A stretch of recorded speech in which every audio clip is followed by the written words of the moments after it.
కాళ్ళను కప్పుకొనుచు రెండుతో ఎగురుచుండెను. వారు సైన్యములకు అధిపతి యెహోవా పరిశుద్ధుడు పరిశుద్ధుడు పరిశుద్ధుడు, సర్వలోకము ఆయన మహిమతో నిండి ఉన్నది అని గొప్ప స్వరముతో ప్రతి గానములు చేయుచుండిరి. వారి కంఠస్వరము వలన గడప కమ్ముల పునాదులు కదులుచు మందిర ధూపము చేత నిండగా. ప్రకటన 4వ అధ్యాయము. ప్రకటన 4వ అధ్యాయము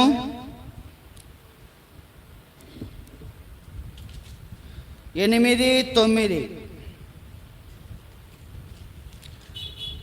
4వ అధ్యాయము 8, 9. ఆ 4 జీవులలో ప్రతి జీవికి 6 రెక్కలుండెను. అవి చుట్టూను రెక్కల లోపలటను కన్నులతో నిండి ఉన్నవి. అవి భూత వర్తమాన భవిష్యత్తు కాలములలో ఉండు సర్వాధికారియు దేవుడగు ప్రభు పరిశుద్ధుడు పరిశుద్ధుడు పరిశుద్ధుడు అని మానక రాత్రింబవులు చెప్పుచుండెను. చాలు. దేవుని సహాయం కొరకు చిన్న ప్రార్థన.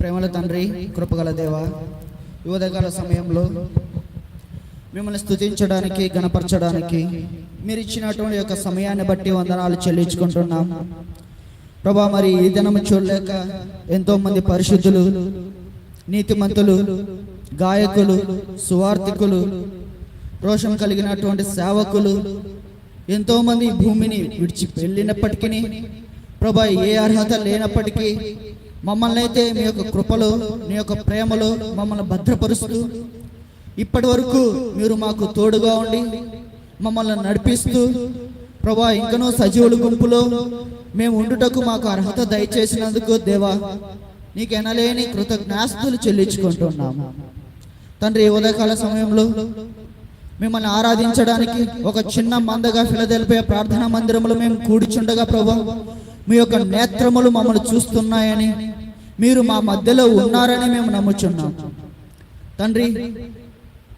మిమ్మల్ని ఆ యొక్క దేవదూతలు ఏ విధంగా గంభీరంగా గడప పునాదులు కొమ్ములు కదిలే విధంగా ఆరాధిస్తూ ఉన్నాయో తండ్రి, మీ యొక్క లేఖనాన్ని ఆధారంగా చేసుకొని మేము కూడా మిమ్మల్ని అదే రీతిగా ఆరాధన చేయడానికి మీ యొక్క వాక్యం అనే మన్నాతో మమ్మల్ని నింపమని ప్రభా, మా యొక్క హృదయము, మా యొక్క ఏకాగ్రత, మా యొక్క తెలివి ప్రభా, మా యొక్క ఆలోచన కేవలం ఈ యొక్క వాక్యం పైన దృష్టి ఉంచడానికి సహాయపడుతురమ్మని అడుగుచున్నాను ప్రభా. మీ యొక్క వాక్యంతో మమ్మల్ని నింపుతూ రమ్మని ప్రభువైన యేసు క్రీస్తు నామములో అడిగి వేడుకుంటున్నాను నా తండ్రి, ఆమేన్.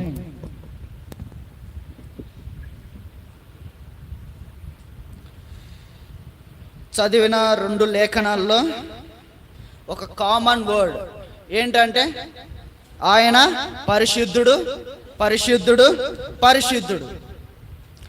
ఈ ఒకే పదం 3 సార్లు 2 సందర్భాలలో రాసినప్పటికీ 2 సందర్భాలు కూడా ఒకే భావాన్ని తెలియజేస్తూ వచ్చింది. అయితే మరొక మాట కూడా 3 సార్లు రాయబడింది. ఏంటా మాట? పరిశుద్ధుడు కాకుండా మరొక మాట 3 సార్లు రాయబడింది.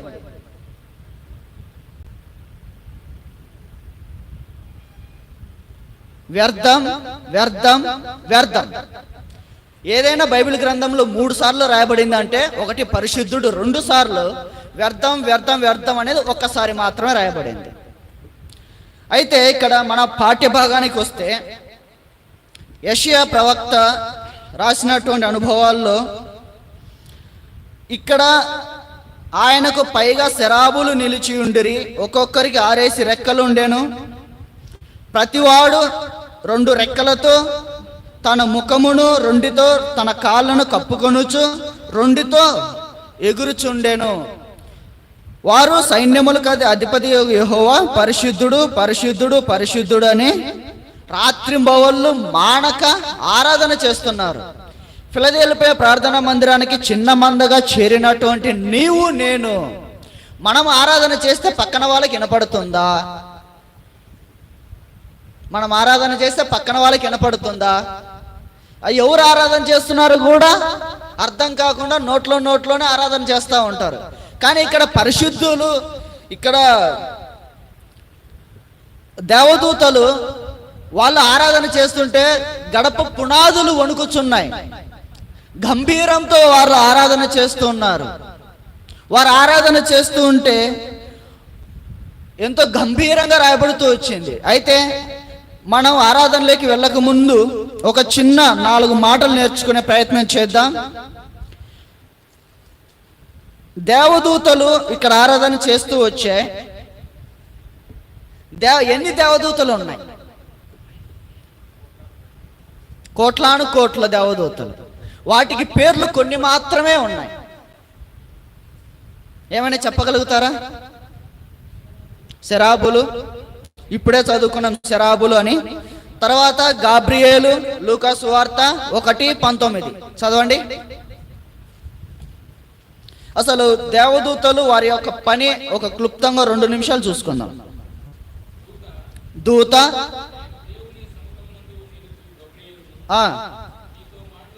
నీతో మాట్లాడుటకు వర్తమానం అందించడానికి బైబిల్ గ్రంథంలో ఎక్కడైనా గాబ్రియేల్ దూత గాని, లేకపోతే దూత అని పేరు రాసి, దేవదూత అని పేరు రాసి, ఏ దేవదూత అయినా సరే వర్తమానం గాని పరలోకం నుంచి భూలోకంలోకి తన యొక్క శిష్యుల దగ్గరకు కానీ, లేకపోతే తన యొక్క కుమారుల దగ్గరకు కానీ, తన యొక్క భక్తుల దగ్గరకు కానీ, న్యాయాధిపతుల దగ్గరకు కానీ, రాజుల దగ్గర కానీ, ఏ వ్యక్తి దగ్గరికైనా వచ్చి ఒక దేవదూత మాట్లాడింది, దేవుని యొక్క వర్తమానం పంపించింది అంటే అక్కడ ఉన్నది గాబ్రియేల్ దూత.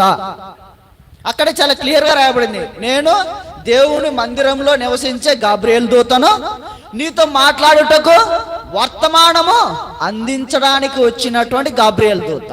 గాబ్రియేల్ దూత పని ఏంటంటే వర్తమానం అందించడానికి, మనుషులతో మాట్లాడడానికి, సమాచారం ఇవ్వడానికి మాత్రమే నియమించబడినటువంటి ఒక దేవదూత. తర్వాత ఇదే మాట మనము 1:26లో కూడా చదువుతాం. చదవండి.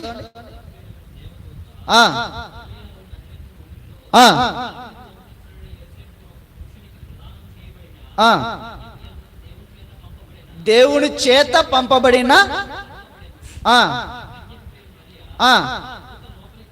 లోపలికి వచ్చి ఆమెను చూచి నీకు అంటే ఒక వ్యక్తితో మాట్లాడుతూ వచ్చింది, మరియతో మాట్లాడుతూ వచ్చింది, వర్తమానం పంపించడానికి మాత్రమే తను వచ్చింది. ఇదే మాట దానియేలు 12:4లో భవిష్యత్తు గురించినటువంటి వర్తమానం గురించి గాబ్రియేల్ దూతను వాడుకున్నట్టు బైబిల్ లేఖనాల్లో మనం చూస్తాం. ఇది గాబ్రియేల్ దూత యొక్క పని. తర్వాత ప్రకటన 17వ అధ్యాయం 7వ వచనంలో మరొక దేవదూత. ప్రకటన 17వ అధ్యాయము 7వ వచనం, నాతో ఇట్లా నేను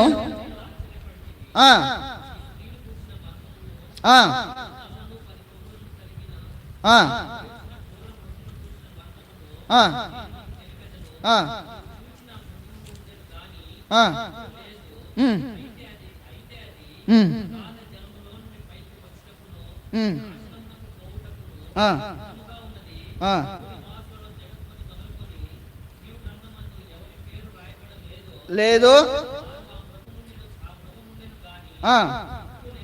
ఇప్పుడు లేదు. చాలు. ఇక్కడ ఒక దూత మాట్లాడుతూ వచ్చింది. ఈ దూత పేరు మిఖాయేలు దూత. తర్వాత యెషయా 14:12లో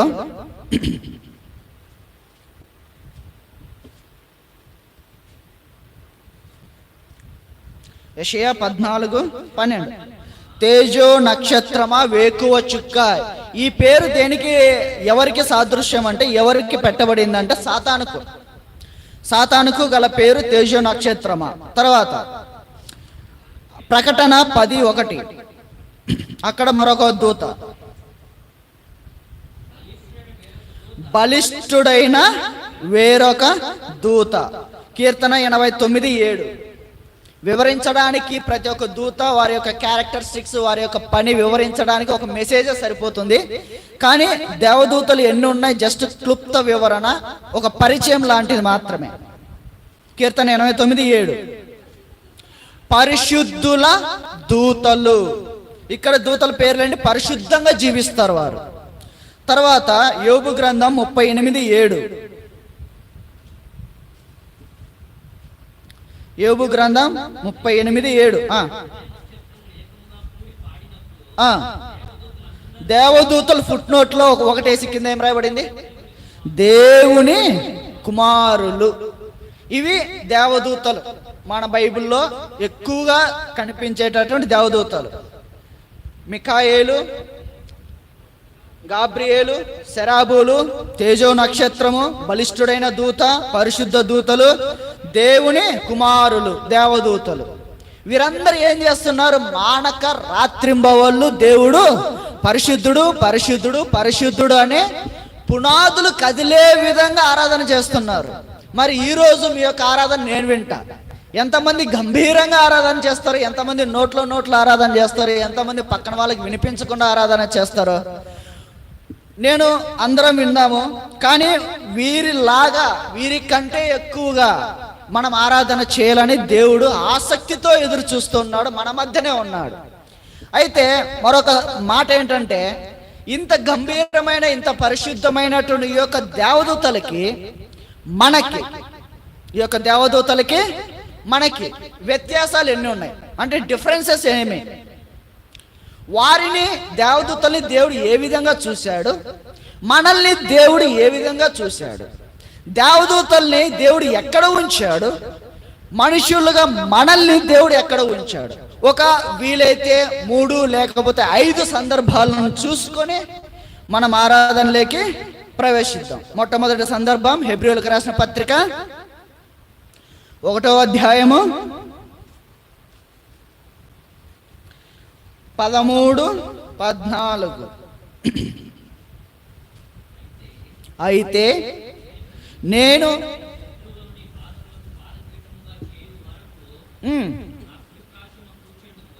నా కుడి పార్శ్వమున కూర్చుండుము అని దూతలలో ఎవని గూర్చైనను ఎప్పుడైనాను చెప్పేనా. చాలు. ఆయన కుడి పార్శ్వం మీద కూర్చోండమని, నీ శత్రువులు నీ పాదాల కింద ఉంటారని దేవదూతలతో దేవుడు ఎప్పుడైనా ఎక్కడైనా చెప్పాడా? మరి ఎవరికి ఈ మాట వర్తిస్తుంది?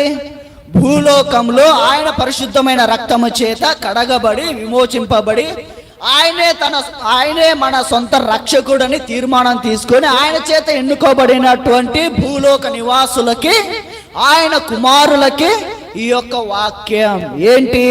పరిశుద్ధులు, దేవుని కుమారులు, శరాబులు నిరంతరం ఆరాధన చేసిన వారికి లేనటువంటి ధన్యత, పాపపు లోకములో లోక శరీరాలతో నిండుకొని భ్రష్టమైనటువంటి మనస్సుతో నిండినటువంటి వారికి, ఎవరైతే దేవుని సొంత రక్షకునిగా స్వీకరించి అంగీకరించి తన యొక్క పాపములను ఒప్పుకొని ఆయనే సొంత రక్షకుడు, ఆయనే నిజమైన దేవుడు అని బాప్తీసం తీసుకొని ప్రభు బలలో యథావేచ్ఛగా పరీక్షించుకొని ప్రభు బలలో చేయి వేస్తారో వారికి చెప్తున్న మాట ఏంటంటే, నీవు నా కుడి పార్శ్వమున కూర్చుంటావు. ఇది దేవుడు నీకు ఇచ్చేటటువంటి శ్రేష్టమైన వాక్యం. ఈ యొక్క మాట దేవదూతల్లో ఎప్పుడైనా చెప్పాడా?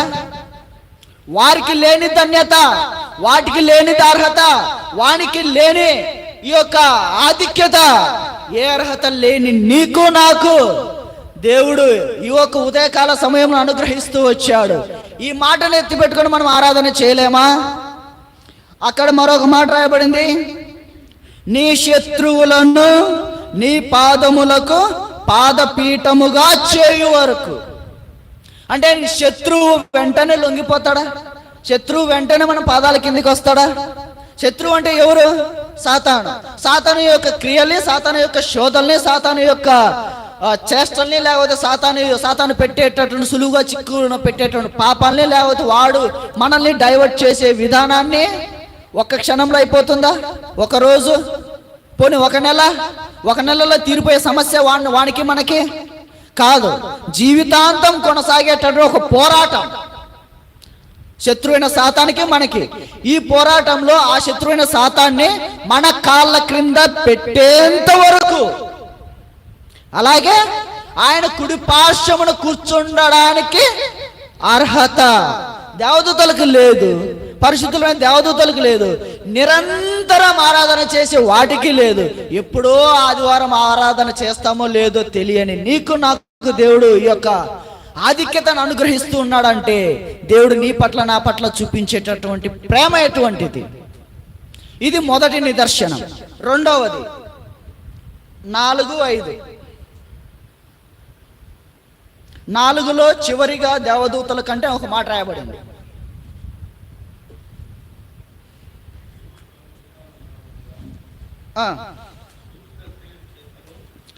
ఒకటో అధ్యాయము 4వ వచనంలో చివరి 2 లైన్లు దేవదూతల కంటే, అక్కడి నుంచి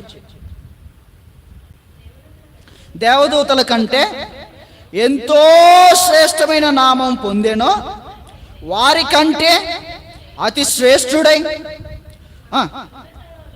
ఉన్నత లోకమందు మహామహుడగు దేవుని కుడి పార్శ్వమున కూర్చుండేను. ఈయనే ప్రభువైన యేసుక్రీస్తు.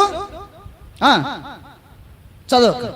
ఏలయనగా నీవు నా కుమారుడవు, నేడు నిన్ను కనియున్నానని, ఇది కాక నేను ఆయనకు తండ్రినై ఉండును, ఆయనకు కుమారుడై ఉండును అనియు ఆ దూతలతో ఎవనితోనైనా ఎప్పుడైనా చెప్పేనా. దేవదూతలకు ఏ అర్హత లేదండి, కుమారులు అయ్యే అర్హత లేదు. పేరుకే అంటే ఫుట్ నోట్లో దేవుని కుమారులు రాయబడింది, కానీ నిజమైనటువంటి వారసత్వం అంటే పరలోక రాజ్యానికి వారసత్వం, వారసులు ఎవరికి ఇవ్వబడలేదంటే దేవుని కుమారులుగా పిలువబడ్డారు, ఏర్పరచబడాల. నిన్ను నన్ను మాత్రము తన రక్తము చేత కొనుక్కున్నాడు కాబట్టే దేవుని కుమారులుగా అర్హత అవ్వడానికి నీకు నాకు అనుగ్రహిస్తూ వచ్చాడు. ఈ అర్హత దేవదూతలకి లేదు, నీకు నాకు మాత్రమే అనుగ్రహిస్తూ వచ్చాడు. మూడవదిగా మరొక సందర్భం, ప్రకటన 3:21. ప్రకటన 3వ అధ్యాయము 21. నేను జయించి నా తండ్రితో కూడా ఆయన సింహాసనం ముందు కూర్చుండి జయించువానిని నాతో కూడా కూర్చుండనిచ్చేదను. జయించడం అంటే సాతాను యొక్క శోధనలను జయించడం. ఈ లోకంలో మనము బ్రతికినంత కాలము వానితో నిరంతరం పోరాటమే. మనము ఈ లోకం విడిచిపోయేంత వరకు కూడా వానితో పోరాటమే. అనుక్షణం వానితో పోరాటం చేస్తున్నప్పటికీ పోరాటం చేసేది మనం కాదు, ఆయనే. మనం ఆయనకు విజ్ఞాపన చేసుకుంటే ఆయనే మన తరపున యుద్ధము చేసేవాడు. ఆ యుద్ధంలో జయాన్ని అనుగ్రహించేది ఎవరికి? దేవదూతలకా? మనకు. వాటికి లేనటువంటి జయం మనకిచ్చాడు. వారికి లేనటువంటి అర్హత ఇంకోటి ఏంటి? ఆయన కుడి పార్శ్వమున కూర్చుండేదను. ఆయన కుడి పార్శ్వమున కూర్చోడానికి అర్హత నీకు నాకు అనుగ్రహిస్తూ వచ్చాడు. ఇది దేవుడు మనకిచ్చినటువంటి అర్హత, దేవదూతలకి లేని అవకాశం, అర్హత. మరొక మాట, ఇది మొత్తం ఎన్ని సందర్భాలు అయినాయండి? 3. మరొక సందర్భం యోబు 4వ అధ్యాయము 18.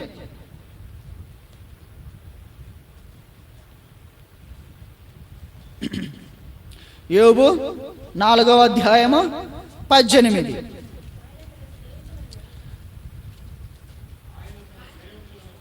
ఆయన తన సేవకులను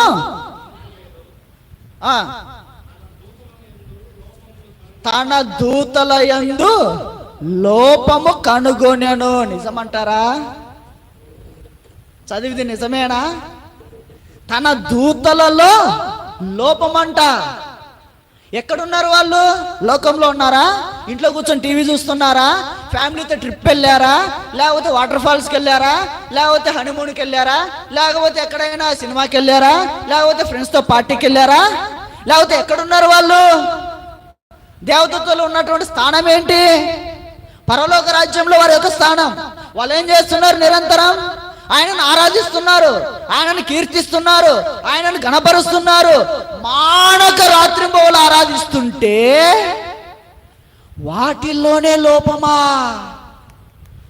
మరి నువ్వు నేను సార్, నీ బ్రతుకు నా బ్రతుకు, నీ జీవితం నా జీవితం ఎంత ఘోరమైనదో చూద్దామా? దేవుని యొక్క ప్రేమ ఎంత ఉన్నతమైనదో చూద్దామా? నెహమ్యా 9వ అధ్యాయము 17వ వచనం. వాటిల్లోనే లోపం కనుక్కుంటే మరి నువ్వు నేనెక్కడా? 9వ అధ్యాయం 17.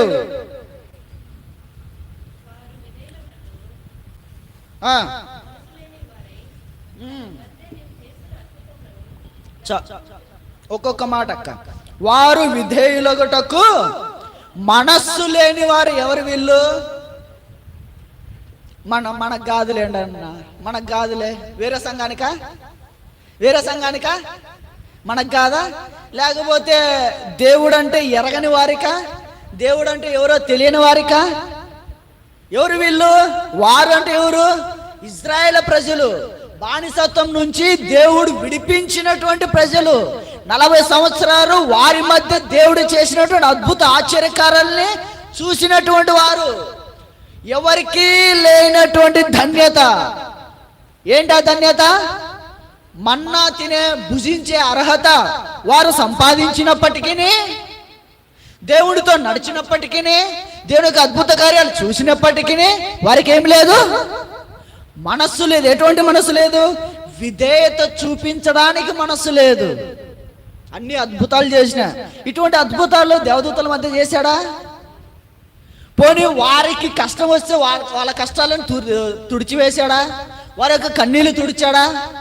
లేదు. దేవుని యొక్క ప్రజల యొక్క కన్నీరు తుడిచినప్పటికీ విధేయత చూపించడానికి మనస్సు లేదు.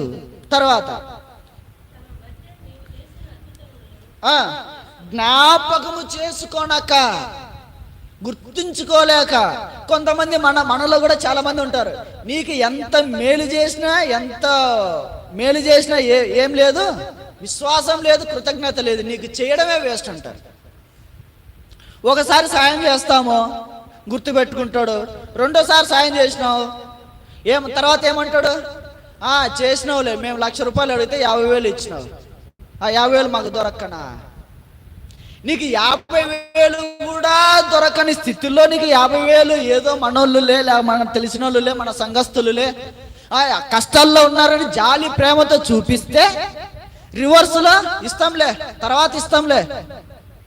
చేసినటువంటి మేలు మరచిపోయేటటువంటి మానవుడు మనం. దేవుడు చేసినటువంటి ఎన్నో అద్భుతాలు ఉన్నాయి. ఎన్ని గుర్తుంచుకున్నావు? ఎన్ని గుర్తున్నాయి నీ జీవితంలో? రక్షించబడినప్పటి నుంచి నేటి వరకు ఎన్నిసార్లు ప్రార్థన చేసి ఉంటావు? ఎన్నిసార్లు నీ ప్రార్థనకి జవాబు వచ్చింటుంది? ఒకటన్నా గుర్తుందా దేవుడు చేసినటువంటి మేలు?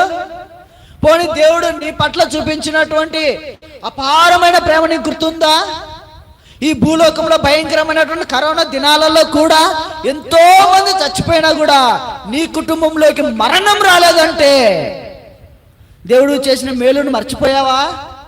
విశ్వాసం లేదా? దేవుని యొక్క మేలులు జ్ఞాపకం ఉంచుకోవట్లేదా? ఈరోజు గుర్తించుకో. విధేయత చూపించడానికి మనస్సు లేనటువంటి తరం, దేవుడు చేసినటువంటి మేలు జ్ఞాపకం చేసుకోలేనటువంటి భ్రష్టత్వంలో మనం ఉన్నప్పటికీ దేవుని యొక్క ప్రేమ ఎలా రాయబడిందో చూడండి. చివరి లైన్లో, అయితే క్షమించుటకు సిద్ధమైన దేవుడవు, దీర్ఘశాంతము బహుకృపయు గలవాడై ఉండి వారిని విసర్జింపలేదు.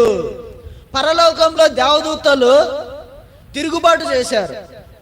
ఎవరు ఆ సమూహము? సాతాను యొక్క సమూహం. వారిని విసర్జించేశాడా? త్రోసేశాడా? నరకంకి తోసేశాడా? ఏంది ఒక్క తప్పుకే? మరి నువ్వు పుట్టినప్పటి నుంచి ఇప్పటివరకు ఎన్ని తప్పులు చేసి ఉంటావో, ఎన్నిసార్లు దేవుని విసర్జించింటావో, ఎన్నిసార్లు మేలు జ్ఞాపకం చేసుకోకుండా వదిలేసింటావో, ఎన్నిసార్లు మందిరానికి రాకోకుండా మానేసింటావో, ఎన్నిసార్లు పడిపోయి ఉంటామో, లెక్కలేని తనం. ఎన్నో ఇంకా లెక్కలు లేవు. ఇంకెట్లా చెప్పుకుంటూ పోతానే ఉంటుంది లిస్ట్ అంతా. అయినా సరే దేవదూతలకి క్షమాపణ భిక్ష లేదు. బైబిల్లో ఎక్కడ రాయబడలేదు వారిని క్షమించినట్టు. కానీ భూలోకంలో తన రక్తము చేత తన ఏర్పాటు చేసుకున్నటువంటి ఒక జనాంగంగా మనం ఉన్నాము. మనల్ని అనేక సందర్భాల్లో క్షమించినట్టు రాయబడింది. ఎంతగా దూరమైనా ప్రభువా క్షమించు ప్రభు అంటే దగ్గరికి తీసుకున్నటువంటి ప్రేమ దేవుంది. ఈ ప్రేమకి అర్హత ఎవరికి లేదయ్యా? దేవదూతలకు లేరు. నిరంతరం ఆరాధన చేస్తున్నారు, వారికి లేదు అర్హత. ఆదివారానికి ఒక్కసారి వస్తావు లేకపోతే లేదు. ఒక్కసారి ఆరాధన చేస్తావు, అది అవకాశం ఉంటే చేస్తావు, లేకపోతే లేదు. అయినా సరే ఈ అర్హత నీకు దేవుడు అనుగ్రహించాడు.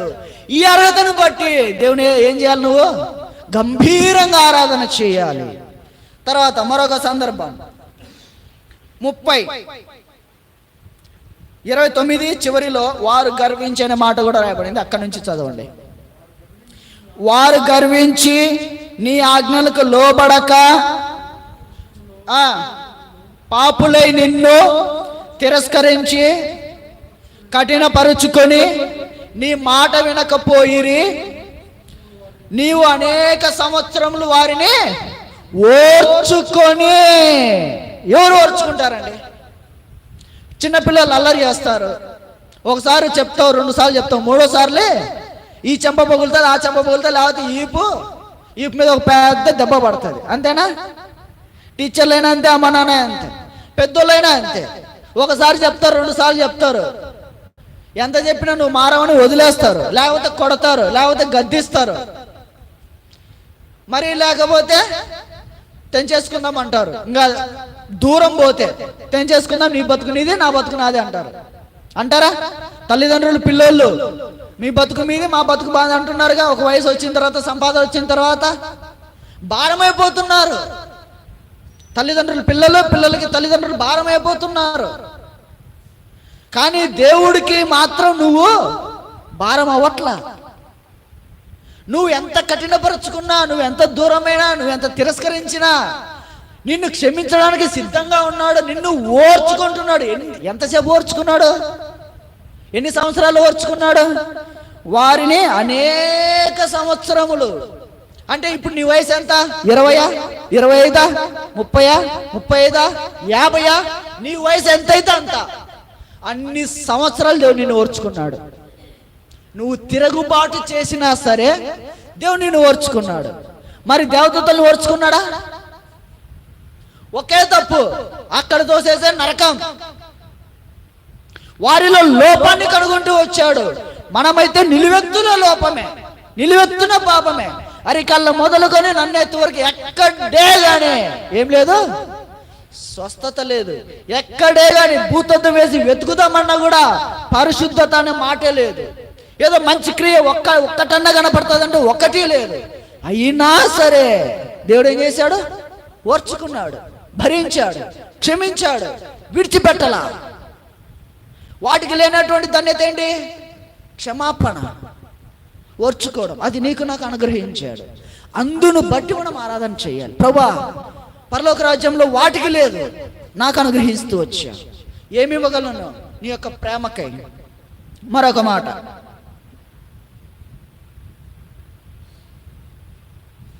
యోబు 15:15.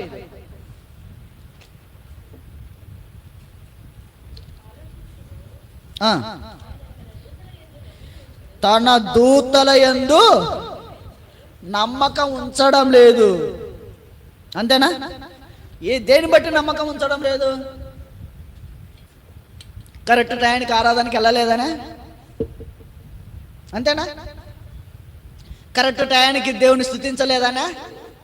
లేకపోతే కరెక్ట్ టయానికి దేవుడు పంపించేటటువంటి వర్తమానం భూలోకంలో తన యొక్క ప్రజలకు అందజేయలేదనా? లేకపోతే భూలోకంలో తన యొక్క ప్రజలు శ్రమలు అనుభవిస్తుంటే, కష్టాలు పడుతుంటే వారిని ఓదార్చడానికి సరైన టైంకి రాలేదనా? నమ్మకం ఉంచడం లేదు. అనేక కారణాలు దేవుడు చెప్పగలడు. కానీ నీ విషయంలో నమ్మకం ఎందుకు ఉంచాడో తెలుసా? కరెక్ట్ టైంకి ఆరాధనకు వస్తావని, ఇన్ టైంలో ఆరాధన చేస్తావని, లేకపోతే కరెక్ట్ టైంకి నువ్వు నమ్మకంగా చాపలు వేస్తావని నిన్ను దేవుడు ఏర్పాటు చేసుకున్నాడు. లేకపోతే సండే స్కూల్ పరిచర్య బాగా చేస్తావని దేవుడు నిన్ను ఏర్పాటు చేసుకున్నాడు. దేవుడు నీ మీద నమ్మకం ఉంచాడు. లేకపోతే సంఘాన్ని నువ్వు నడిపిస్తావని నీ మీద నమ్మకం ఉంచి సంఘ పెద్దగా దేవుడు నిన్ను ఏర్పాటు చేసుకున్నాడు. లేకపోతే పాటలు బాగా పాడతావని, లేకపోతే పరిచర్య బాగా చేస్తావని, సంఘాన్ని కడతావని, సంఘంలో చెదిరిపోతున్నటువంటి కుటుంబాలని నువ్వు ఆదరిస్తావని దేవుడు నీ మీద నమ్మకం ఉంచి నిన్ను దేవుడు ఏర్పాటు చేసుకున్నాడు. దేవుడు మందిరంలో నువ్వు చక్కగా చాపులు ఉడుస్తావనో, లేకపోతే బాగా వంట చేస్తావనో, నీకున్నటువంటి తలాంతును బట్టి, నీకున్నటువంటి ఆసక్తిని బట్టి, నీకున్నటువంటి స్థితిగతులను బట్టి ఆయా పనికి దేవుడు నిన్ను ఏర్పాటు చేసుకుని ఒక నమ్మకంతో ఏర్పాటు చేసుకున్నాడు. కానీ దేవదూతల విషయంలోనికి వస్తే వారిలో నమ్మకం లేదంట, నమ్మకం కోల్పోయాడంట. మరి వారిలోనే నమ్మకం కోల్పోతే నా జీవితంలో ఎన్నిసార్లు నమ్మక ద్రోహం చేశామో అన్న, పలానా టైంకి వస్తా అన్నా, నేను చూసుకుంటాలేనా అని ఫోన్ చేసి ఆ టైం ఎగ్గొట్టిన సందర్భాలు ఎన్నో. లేకపోతే కరెక్ట్గా దేవుని యొక్క మందిరంలో పనులు చేస్తావని ఎగ్గొట్టిన సందర్భాలు ఎన్నో. ఇన్ని ఉన్నా సరే, దేవదూతుల్లో దేవుడు ఇన్ని లోపాలు చూపించినా సరే, ఏ రోజన్నా దేవదూతలు అలిగాయా? అలగడం చూసారా? వారిలో లోపాలు కనుగొన్నాడు. వారికి సింహాసనం మీద అర్హత లేదు, వారిని దేవుని కుమారులుగా అర్హత చూపించలేదు. అలాగే పరలోక రాజ్యానికి వారసత్వము లేదు. వారిలో పాపం కనుక్కుంటూ వచ్చాడు, వారిలో లోపాలు కనుక్కుంటూ వచ్చాడు. ఇన్ని కనుగొన్నా సరే దేవదూతలు ఏమైనా అలిగాయా? అదే నిన్ను నన్ను సేవకుడు ఒక మాట అంటే మనం అలుగుతామా? అలగము. లేదు, పలాని పరిచర్య నీకని చెప్పి నువ్వు వచ్చే సమయానికి వేరే వాళ్ళకి అప్పచెప్తే అలుగుతామా? నువ్వు ప్రార్థన చేయమని స్లిప్ రాసిచ్చావు, అంకుల్ ఏదో మర్చిపోయినాడు, వేరే వాళ్ళ గురించి గంటల తరబడి ప్రార్థన చేశాడు, నీ గురించి ప్రార్థన చేయలేదు, మర్చిపోయి ఉంటాడేమో. అలుగుతావా? ఖచ్చితంగా అలుగుతావు. మనమే ఇన్నిసార్లు అలుగుతామే. దేవుడు మన పట్ల మనం చూపించేటట్టు అవిధేయత పట్ల దేవునికి ఇంకెంత విసుగు రావాలి, ఇంకెంత విసుగు రావాలి. అయినా సరే దేవుడు నిన్ను నన్ను మర్చిపోలే, నిన్ను నమ్ముతూ వచ్చాడు. ఎలా అంటే 1 తిమోతి 1వ అధ్యాయం 12వ వచనం.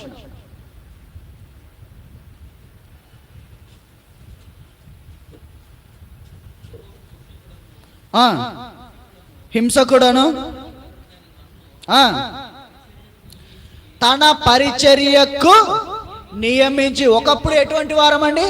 దూషకులం, హింసకులం, హానికులం, పాపులం, లోకంలో మన ఇష్టానుసారంగా తిరిగినటువంటి నిన్ను నన్ను తనకు పరిచర్య చేస్తామని, భూలోకంలో చెదిరిపోతున్నటువంటి ఆత్మల పట్ల భారం కలిగి ప్రార్థన చేస్తామని, కనీసం ఒకరినైనా దేవుని మందిరానికి నడిపిస్తామని, తప్పిపోతున్నట్టు ఒక కుటుంబానైనా రక్షిస్తామని, ఒక కుటుంబంలో కష్టాలు, నష్టాలు, అప్పుల బాధలు, శ్రమలు, లేకపోతే అనారోగ్య సమస్యలు, లేకపోతే మరొక సమస్యల చేత బాధపడుతుంటే వారి కొరకు ప్రార్థన చేస్తావని దేవుడు నిన్ను నన్ను ఏర్పాటు చేసుకున్నాడు. ఒక నమ్మకంతో ఏర్పాటు చేసుకున్నాడు. మరి అటువంటి నమ్మకం మన పట్ల ఉంచాడు. దేవదూతల పట్ల అటువంటి నమ్మకం లేదు. ఏమైనా పొంతన అయినా సరే ఏం చేస్తున్నాయి దేవదూతలు?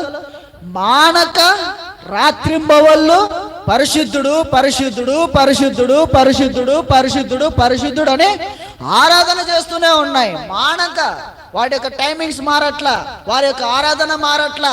కానీ మన టైమింగ్స్ మారుతాయి, మన ఆరాధన మారుతుంది. లేకపోతే నచ్చితే ఈ మందిరం, లేకపోతే ఇంకొక మందిరం. ఈ మందిరంలో ఆదరిస్తే ఈ మందిరంలో మనకందరూ పలకరిస్తే ఈ మందిరానికి వస్తాం, లేకపోతే ఇంకొక మందిరం. అంతేనా?